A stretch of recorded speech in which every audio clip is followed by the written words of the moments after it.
Well, welcome back, my friends, to another episode of Automotive Drama. Like always, I'll keep the preamble short. Likes are nice, scribes are better. Questions, comments, please, I love it. Alright, this is part 2 of this Toyota Sienna. Sienna, Severa, I don't know, somewhere lost in the desert. I think I said that joke once. Whatever. Best one I can come up with. Alright, now, part 2 of this water pump deal.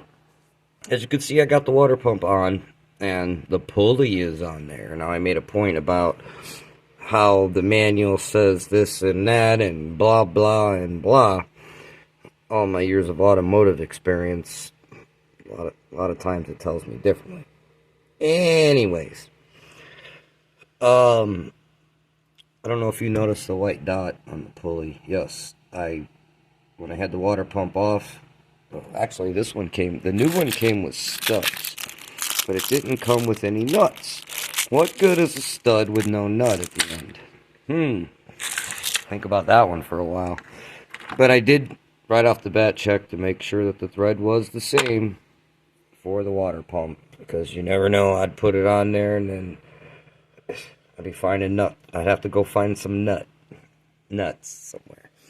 Anyways, if you do, like I said in the previous video, and you could jack this motor up, just be very careful about that. As you can see, you can still see daylight underneath there. Because if you jack that up too far, you're going to bust the manifold. Now, I would prefer not to bend it. I guess you could bend it back, but I prefer not to. I like to leave it the same way it is and put it back together. Now, the trick to getting that pulley off, you see the idler pulley's gone, and the tensioner pulley's off. Well, this idler pulley, I'd spin it for you. I kind of did it in the other video, but it's hard to do with two hands. And I'm not excited enough to use any other apparatus. This is the tensioner pulley. Now, this thing is left-handed thread, so don't get all crazy when you're impacting it or whatever you're trying to do to get it off, because it is left-handed thread. It's not tighty-righty. She left it loosey. Remember that. Did I say that right? I don't know. I might have. Anyways, once you take those off, then when this thing is jacked up to its maximum limit, you can actually, if you want to, you can even take this stud out, and it makes it easier. But I left it in, and you can literally wiggle it out and around and through and get that pulley out and not have to take the water pump out with it like a Camry. And you don't even have to take that bracket off.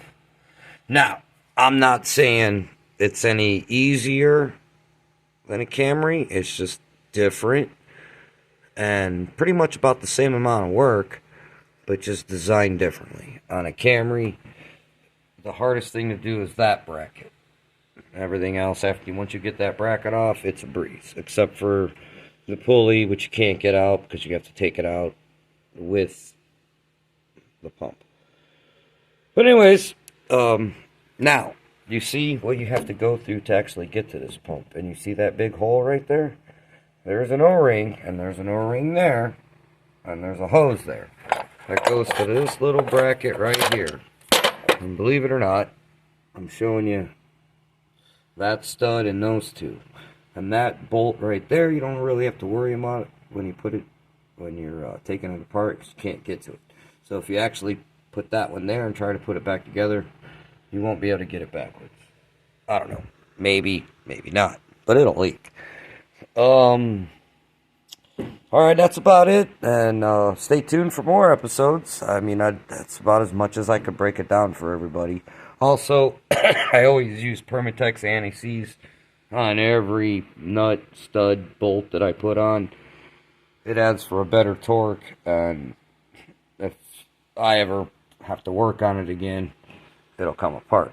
Now, though, that O-ring right there and that O-ring right there, I use high temperature silicone and just put a little tiny bead all the way around where the O-ring fits in, squeeze the O-ring in, and take your finger and wipe off all the excess silicone. You don't want silicone hanging out and getting stuck in the radiator. Everybody gobs it on. You don't need to gob it on. It's only made to fill in little fine areas, so little thin layers. And I also put the same thing on the O-ring because she's an old girl, and you can't put the O-ring in the hole unless you lube it up a little bit. And plus the easier installation, pretty much. That hose, I always spray them down with Marvel Mystery Oil after I take the clamp off and let it sit for a while. Take a big pair of pliers, give it a little wiggle.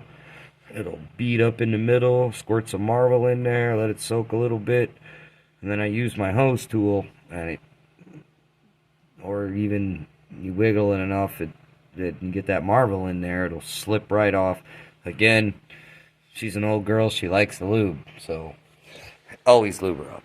Anyways, thanks for tuning in to another episode of Automotive Drama. Stay tuned, because I got a couple more episodes of why I'm going to put the thermostat in now, and I'm glad she mentioned that to me, and how much labor it would be to do it otherwise.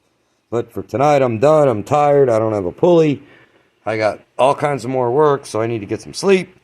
And thanks for tuning in, my friends. Stay tuned for more.